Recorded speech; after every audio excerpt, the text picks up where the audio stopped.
After 3 months of winter's hard darkness, the first light of spring spreads a glow across the ice. It's dawn in the Arctic, in the season of eternal sun.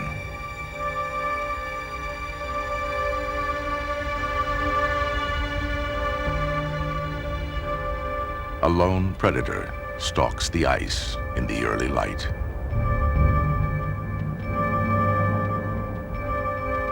A polar bear is on the prowl, indifferent to the killing cold. Even in temperatures of 50 below, he doesn't hibernate. The bear is the supreme master of winter on the ice.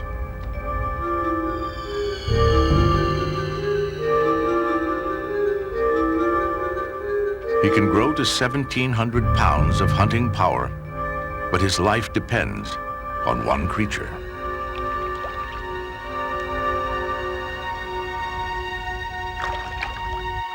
The ringed seal takes a quick breath and returns to his world below the ice.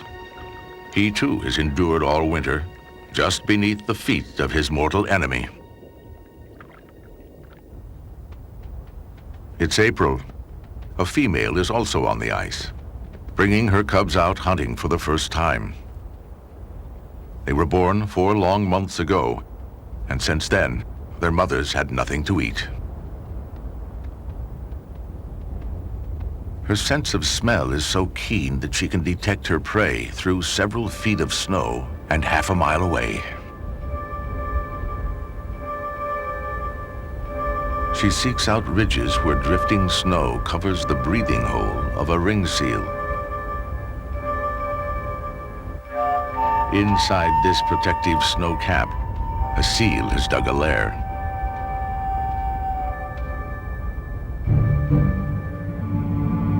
She catches his scent.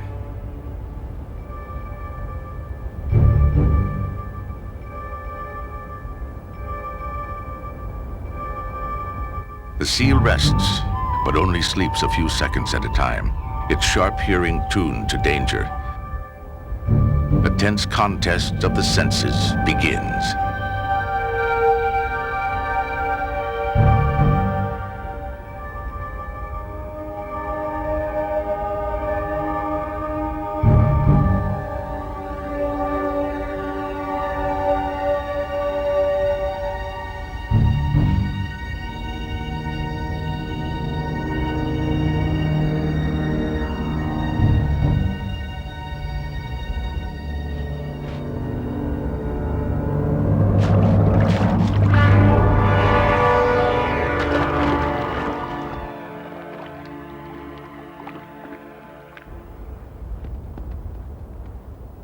Even the top predator on the ice misses 19 times out of 20.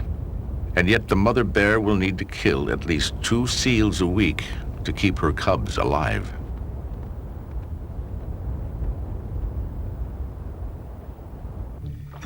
The seal is safe for the moment, but each new trip to the surface to breathe could end in another ambush. It's an oversized game of cat and mouse.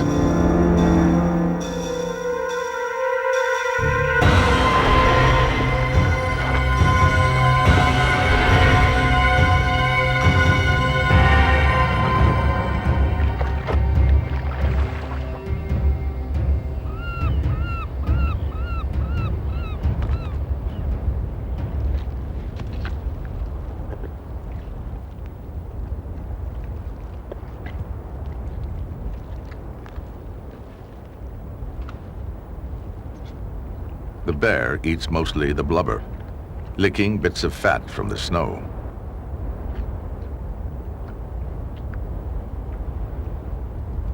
A stealthy white shadow has been following the bear.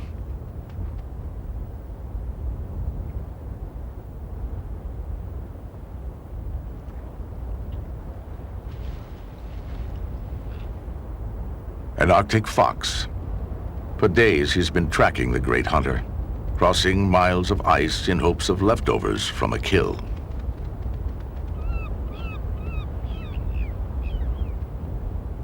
When hunting is good, the bear leaves a feast behind.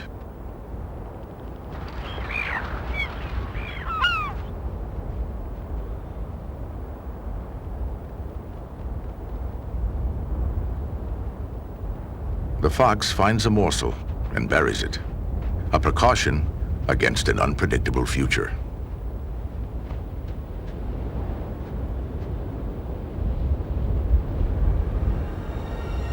The sun now skims the horizon and will not set again for 4 months.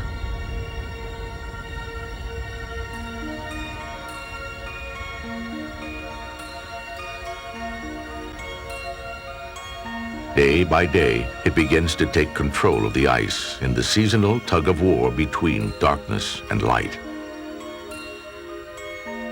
But for nearly half the year, the far north is angled away from the sun and sleeps in the dark shadow of winter.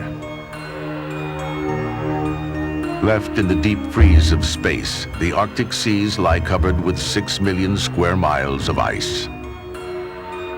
As the year progresses, the planet swings around the sun. Light returns to the top of the world. With 24-hour sunshine, the polar ice begins to retreat. By spring, the ice edge has receded to a tangle of islands in the high Canadian Arctic and to the entrance of Lancaster Sound.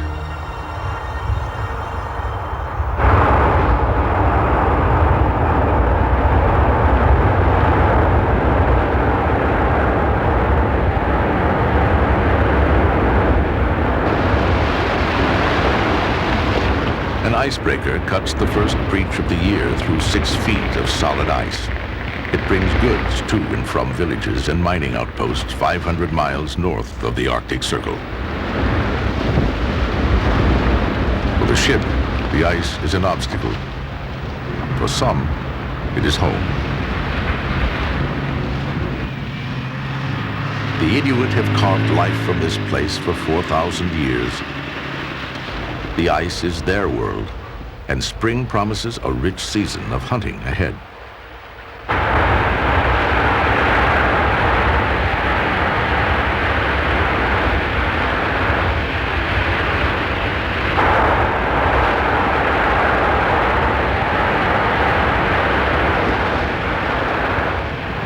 The ice itself has been guarding a secret world.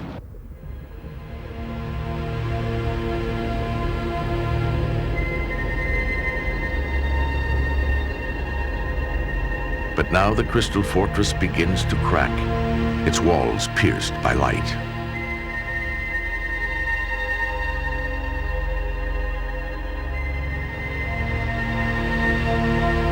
In the shallows 40 feet below, the sun reveals a garden of unexpected color. Golden sea anemones, bright orange starfish, and small crustaceans awaken from a winter trance.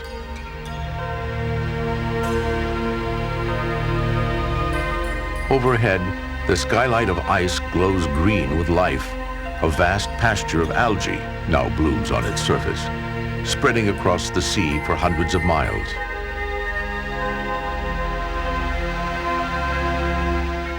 Countless young fish and shrimp-like creatures come here to graze.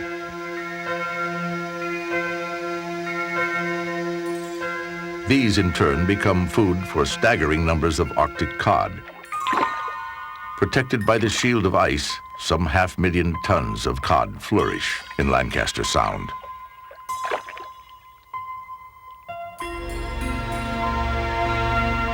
All this abundance is solar-powered. As light floods the water, it sets off an explosion of life. Great stores of food can now be reached where the ice meets open water. It's May, and animals begin to gather for this annual feast of spring. Thick-billed murres fly in from the North Atlantic to plunder the cold waters for cod. They flock to Lancaster Sound in the hundreds of thousands. Murres are uncertain aviators. Their true medium is water.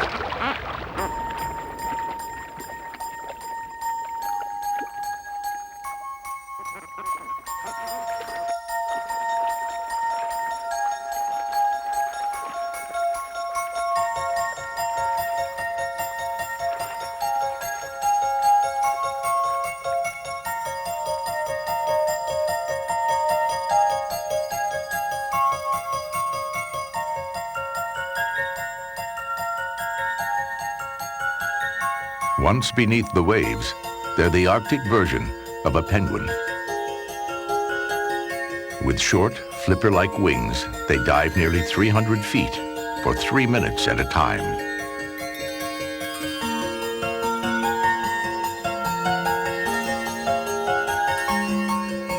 On the way back up, air trapped in their feathers expands. They rocket to the surface in a jet trail of bubbles.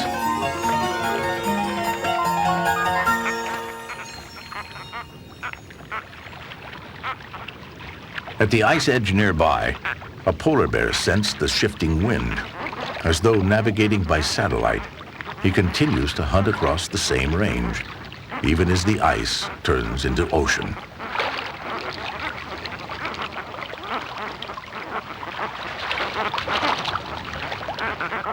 Beneath his fur, the white bear has jet black skin to absorb the heat from the sun when he's on the surface.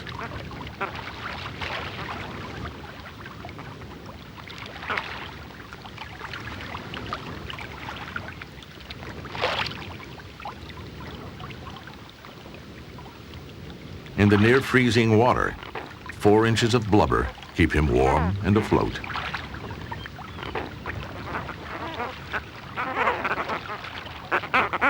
He's not above taking a bird or two, but the Murs take no notice and prepare to leave, for they have an urgent appointment to keep.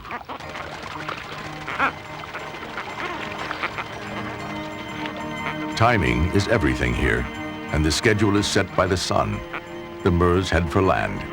The short breeding season has begun, and for those who come late, there'll be no second chance. The destination is a lonely outpost in Lancaster Sound, the towering cliffs of Prince Leopold Island.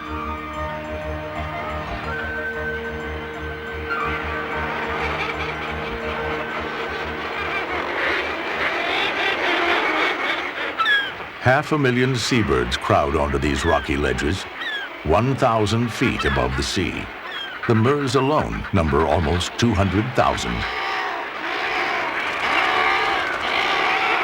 Vicious fighting breaks out as the Murs battle for the safest nest sites.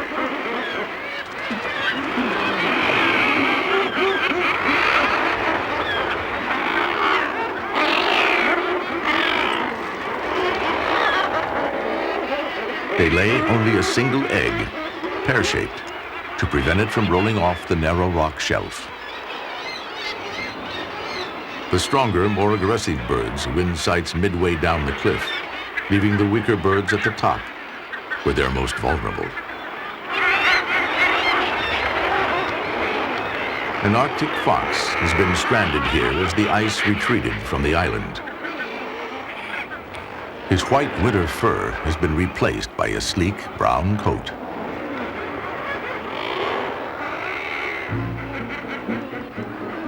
A castaway for the summer, he hunts alone on an island of birds.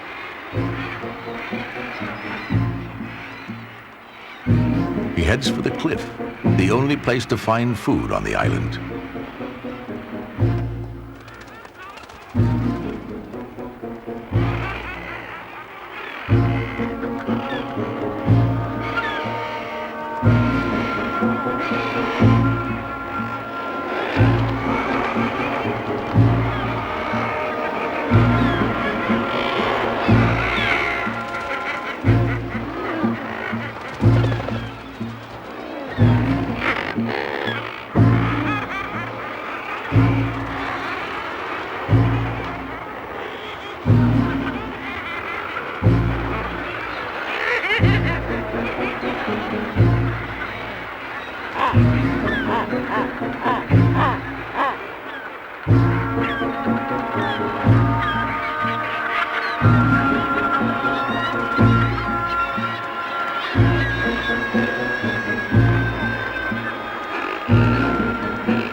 Faced with a dangerous thief, the birds abandon their eggs. And though they can lay another, a late-season chick will not survive.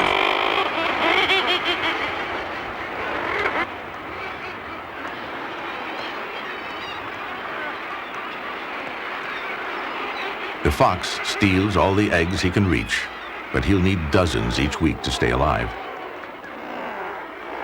Some he stashes in the cold ground. There will be lean days ahead.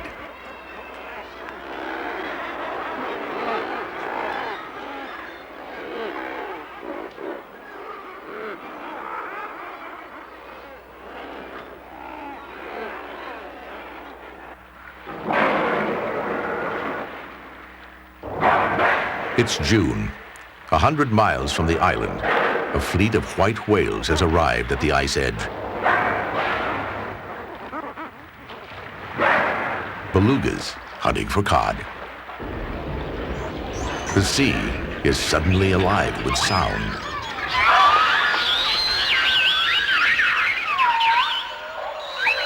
This chirping white chorus emerges from feeding grounds beneath the frozen sea, like a gathering of polar ghosts. With no dorsal fin to impede their icy travels, these are true Arctic whales.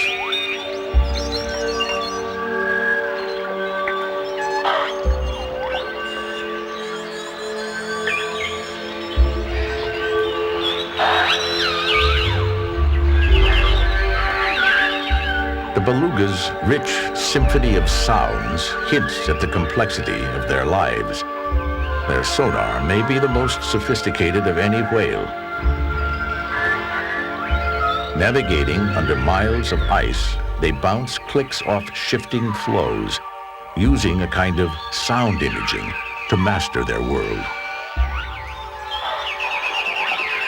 Their melodies pulse from their rounded foreheads, the frequencies fine-tuned like a focused beam of light piercing the blue depths.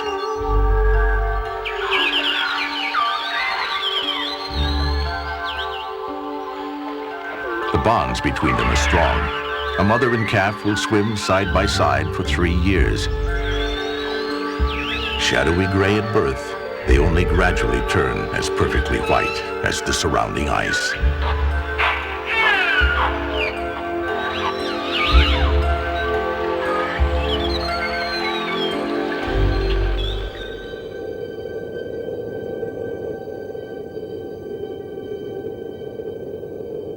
The sun is riding high now. Strong winds from the open sea unleash their power against the ice.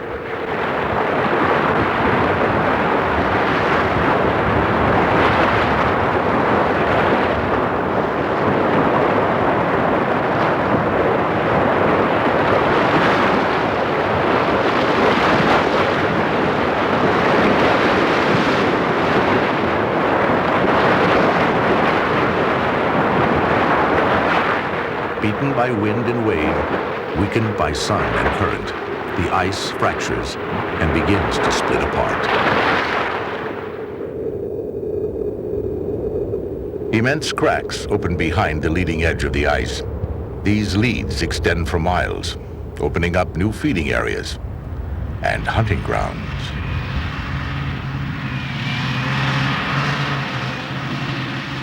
The Inuit are experts at navigating the tricky ice fields of spring.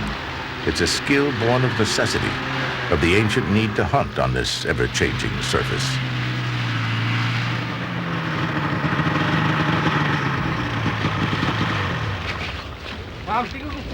Olayoke knows how to read the ice. Still, men and machines are sometimes lost.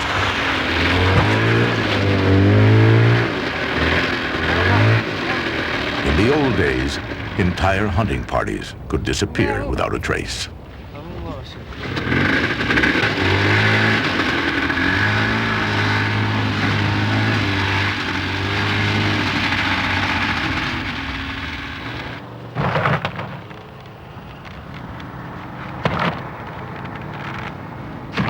They are now 60 miles from home.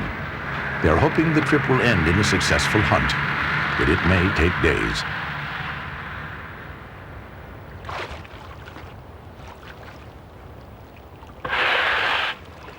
Not far away, one of the most aggressive animals in the Arctic falls out to rest. Adult walruses, heavily armored with tusks and skin that is 1 inch thick. Their skulls are massive and backed by a body weighing 1 ton.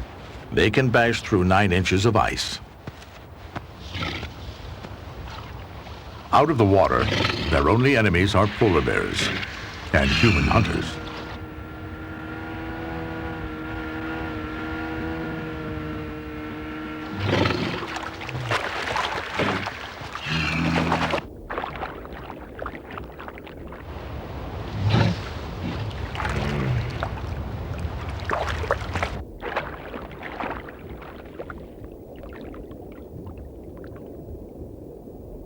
The walrus feed on vast beds of clams, buried 200 feet below in the muddy sea floor.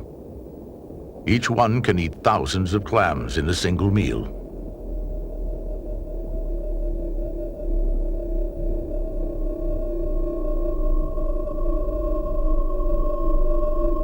And the mud harbors less obvious, but just as deadly predators. A carnivorous snail begins a slow, methodical attack. It smells the clam hiding in the mud and tries to penetrate the tightly closed shell.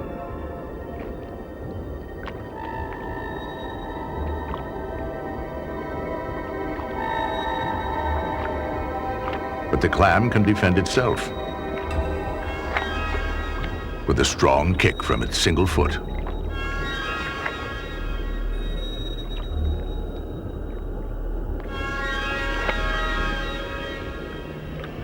Even stranger creatures patrol the dark ooze. They thrive in the near-freezing waters of the Arctic, feeding on the remains of the dead and on each other.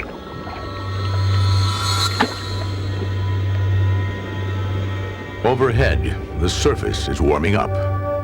Frozen salt water melts first, and from deep inside the ice, salty brine begins to drain away. Plumes of supercool, salty liquid spill downward out of holes in the ice, freezing the waters just beneath. Hollow stalactites build up around the draining brine, some reaching 3 feet in length.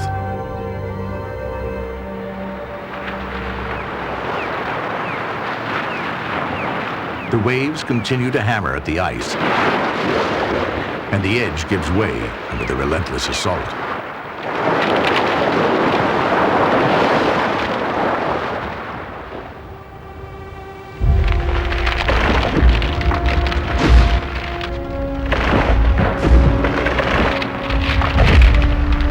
Wind and strong currents push ice floes together. Massive blocks pile up and over each other, building miniature mountain ranges.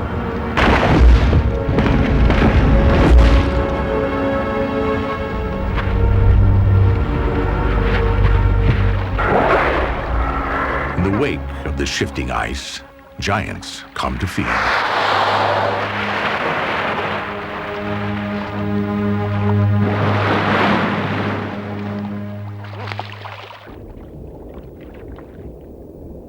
The bowhead whale is named for its great curving jaw, a favorite target of whalers. It has never recovered from 2 centuries of slaughter. Numbering only in the hundreds, bowheads in the eastern Arctic make their last stand.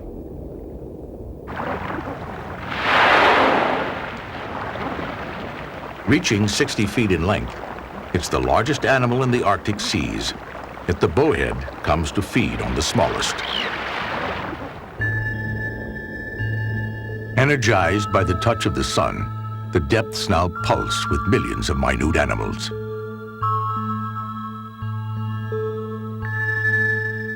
They seem electrified. Their transparent bodies glimmer with iridescent light.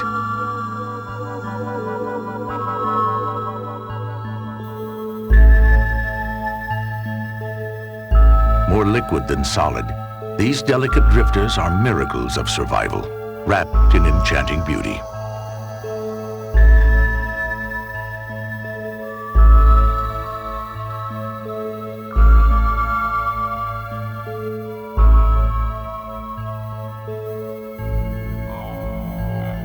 But to live here, they must also kill. A jelly trails its long tentacles, snaring a copepod, then reeling it in to its death. These tiny hunters float in a world of their own, unaware of the leviathan that could devour their entire universe. The bowhead sweeps through the water like a living trawl net. Between the cavernous jaws, dark sheets called baleen filter the water, collecting thousands of small creatures. Its enormous white tongue will scrape the baleen clean, harvesting the sea, one giant mouthful at a time.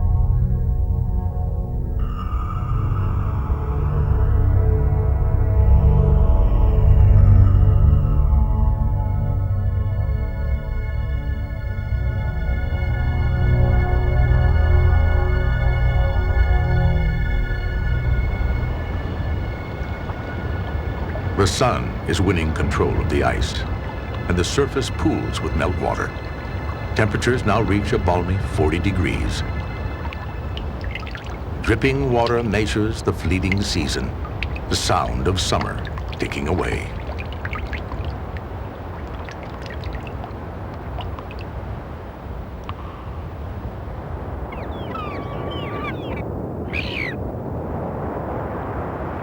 Fresh leads break into the remaining ice. The Arctic's most intriguing creature moves in from the sea. The narwhal, with its ivory tusk, a living tooth up to 10 feet long.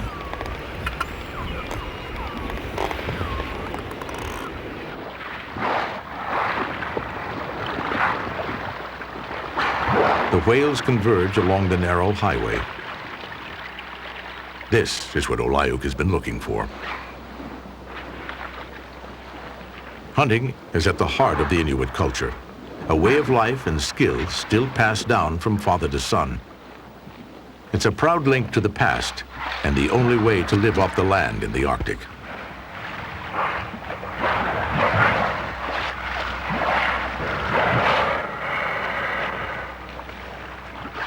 Today, the Inuit are still allowed to hunt whales, but their take is strictly controlled. Yet Olayuk remembers the not-so-distant days when hunting meant the difference between life and death.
They've landed a female.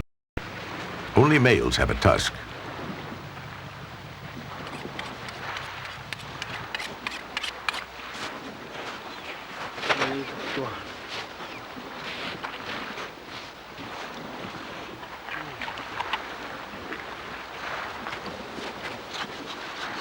Whale skin is especially nutritious, high in vitamin C. Without such a diet, the Inuit would have suffered from the scurvy which plagued many Arctic expeditions. Eaten raw, it's a delicacy called muktuk.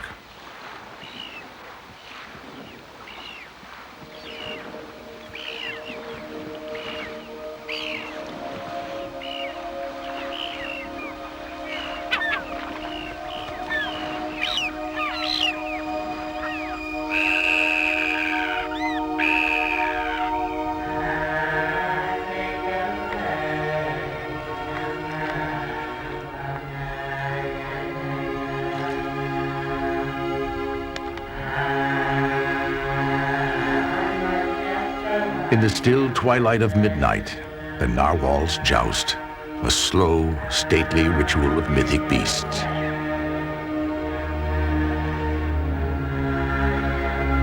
The purpose of their strange single tusk remains a mystery. Like the peacock's tail and the lion's mane, it may serve as a banner of male prowess. It could be a weapon, but it's the stuff of legend. In the Middle Ages, the tusks were sold as unicorn horns for 10 times their weight in gold.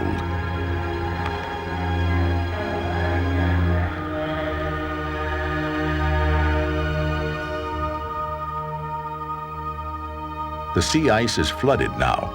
Although beneath the water, the ice is still several feet thick.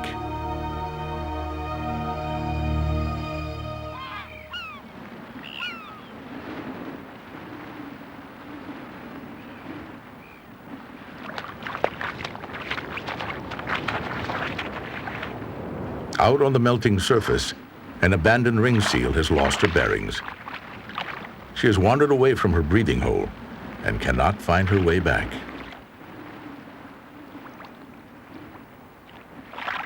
Now she's trapped above the ice, an easy target for a hungry polar bear. And if she cannot return to the sea beneath her, she will starve.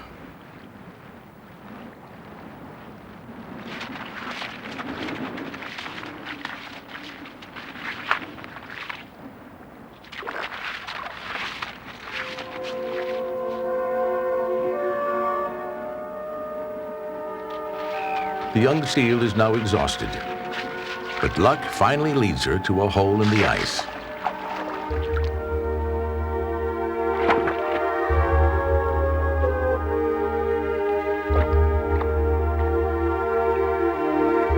She is safe, but now she's in unknown territory, a long way from her familiar network of breathing holes.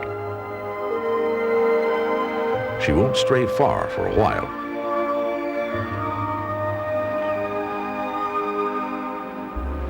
All around her, the ice is changing. The pasture of algae that once blanketed the surface has sloughed off and joined together in flowing ribbons of green.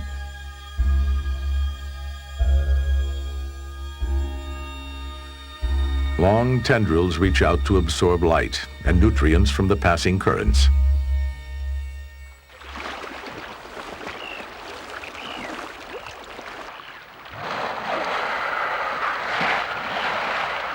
A new lead is opened in the ice, and a pod of narwhals comes streaming into the crack.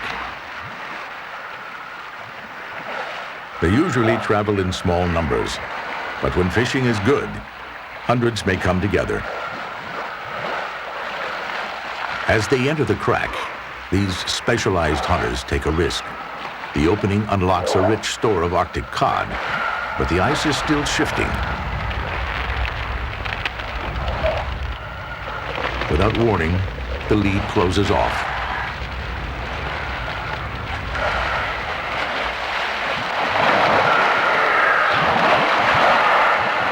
The whales are trapped.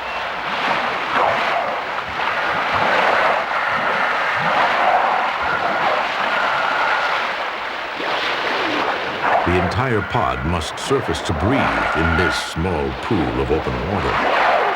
They bob up and down in a crush of bodies, careful not to wound each other with their tusks.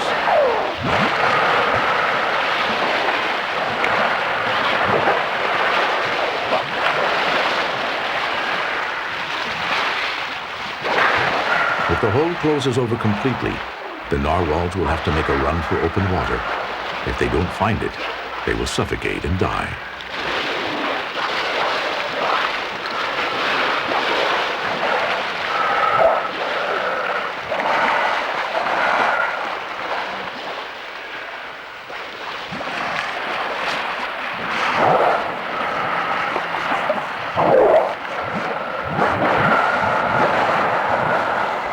Then, suddenly, as unpredictably as it closed, the lead reopens. And the whales are free.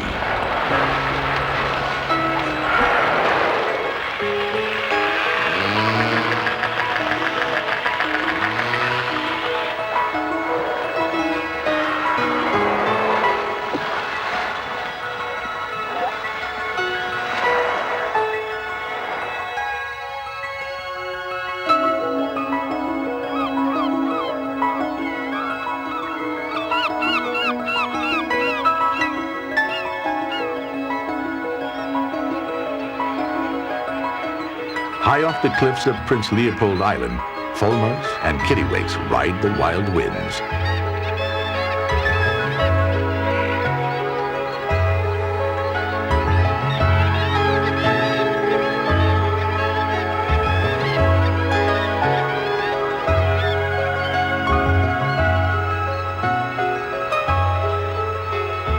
Even gusts of 40 miles per hour present no problem for these aerial acrobats. Landing is the tricky part.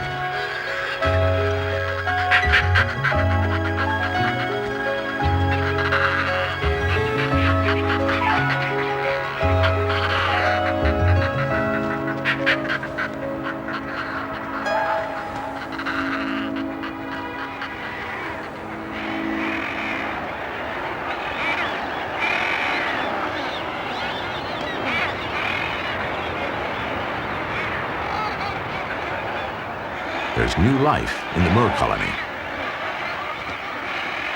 The adult birds are busy flying back and forth to the sea, returning with cod for their young.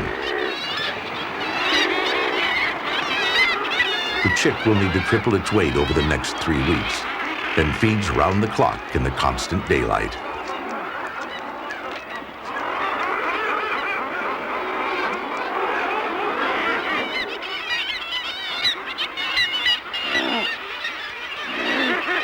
At the top of the cliff, glaucous gull chicks are hungry too.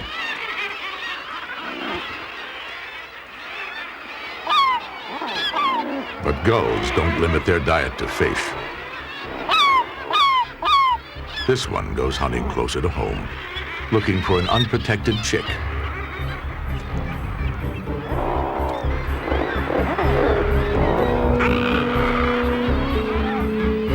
It returns with a grisly catch.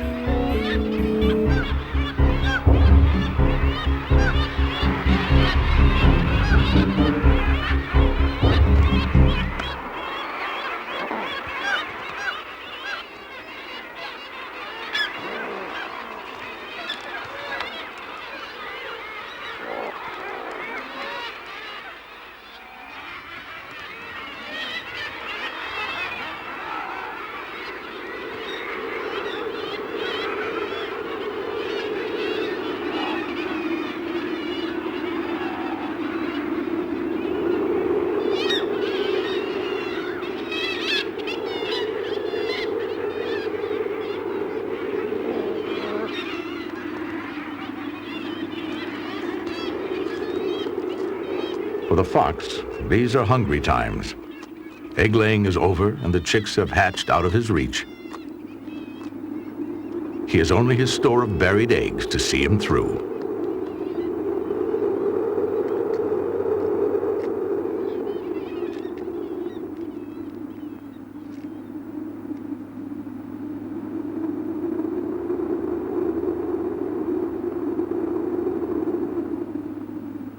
High summer finally reaches the Arctic.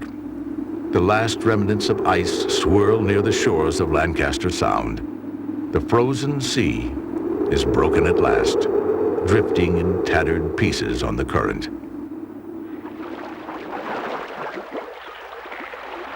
Moving inshore are the gleaming white shapes of belugas. They return by the hundreds to the same inlets they frequent each year.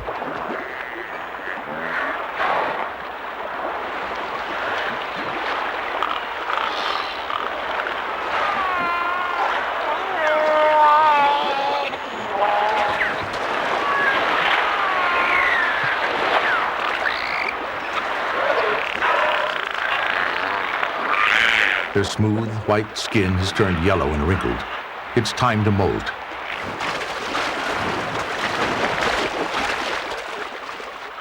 On the rocky bottom of the shallows, the whales scrape off their old, weathered skin with a rejuvenating rub.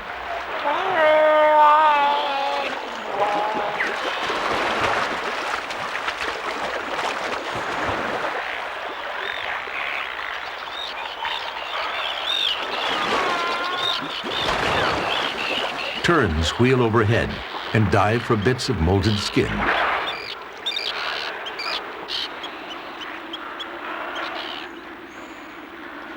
As the tide turns, the whales retreat into deeper water.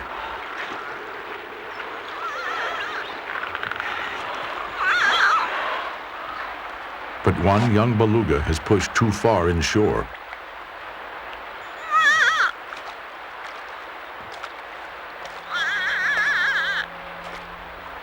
The benevolent sun now becomes his greatest enemy.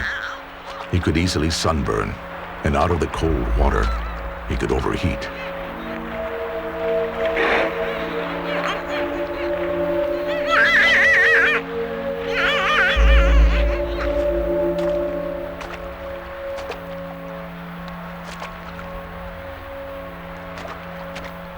The others can do nothing.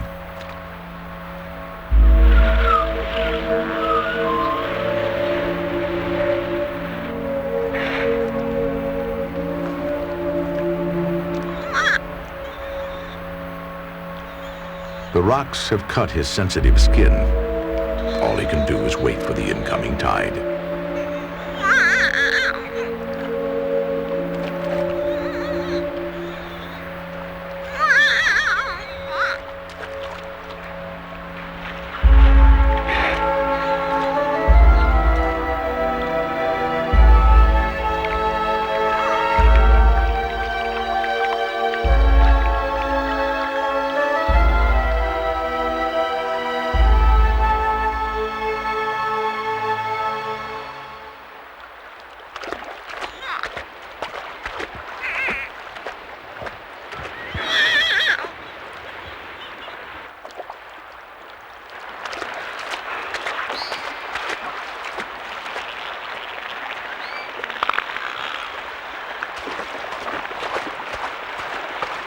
With one last surge, the young beluga recovers his freedom.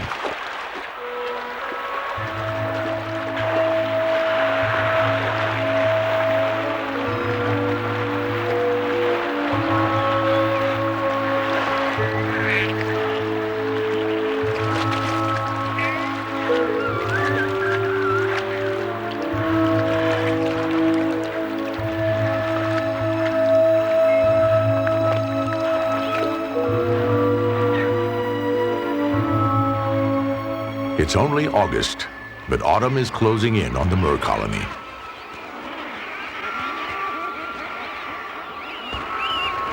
The chicks are just 3 weeks old, still unable to fly. Yet the time has come to leave the island.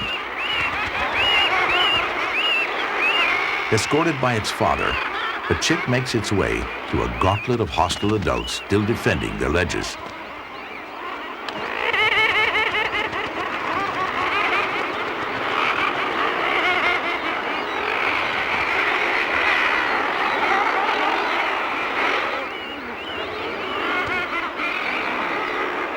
Driven by irresistible instinct, the chick prepares to make an incredible leap from the 1,000-foot cliff.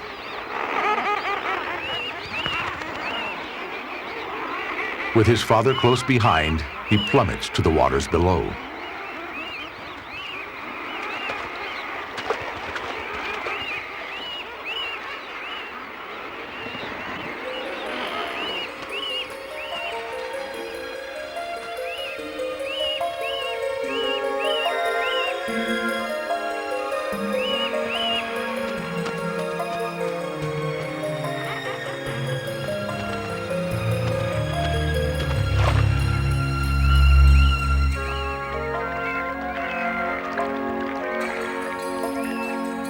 For the next 8 weeks, they'll drift southward as the young Murres grow the feathers they'll need to finally take to the air.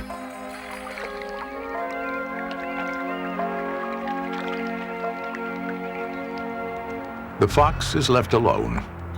His stash of eggs is gone, and he may starve before he can escape the island.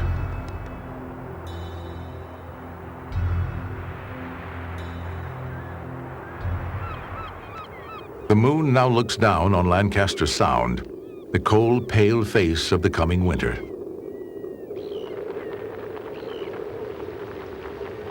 All across the Arctic, animals are on the move, fleeing the coming freeze. The cold is returning to claim these seas.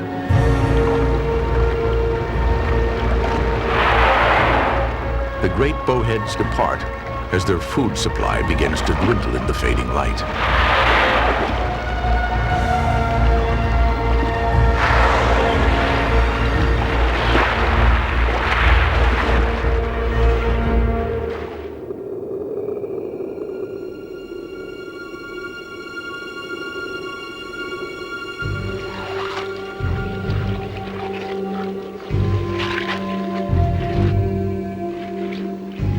Slowly, the surface begins to transform.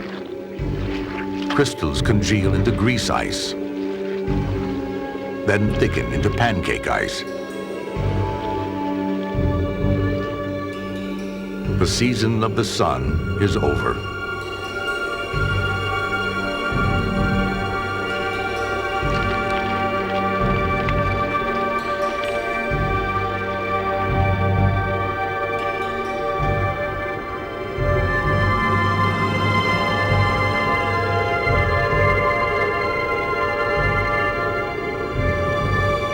Soon, winter and the white bear will stalk the ice once more.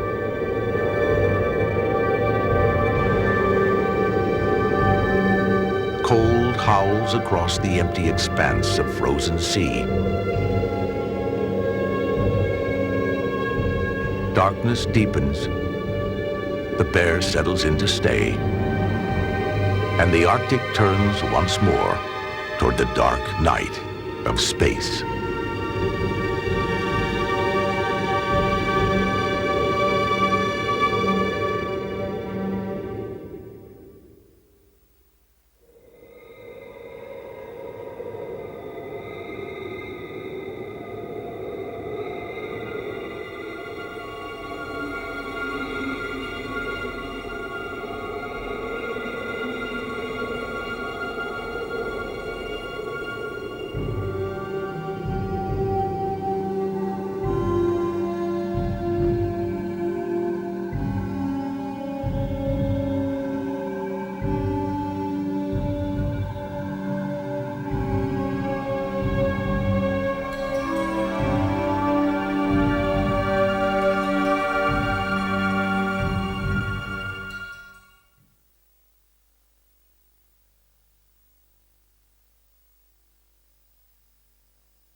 Thank you for your support of the National Geographic Society. With your help, we are able to further our nonprofit mission to increase global understanding through education, exploration, research, and conservation. National Geographic, helping you to explore the world and all that's in it.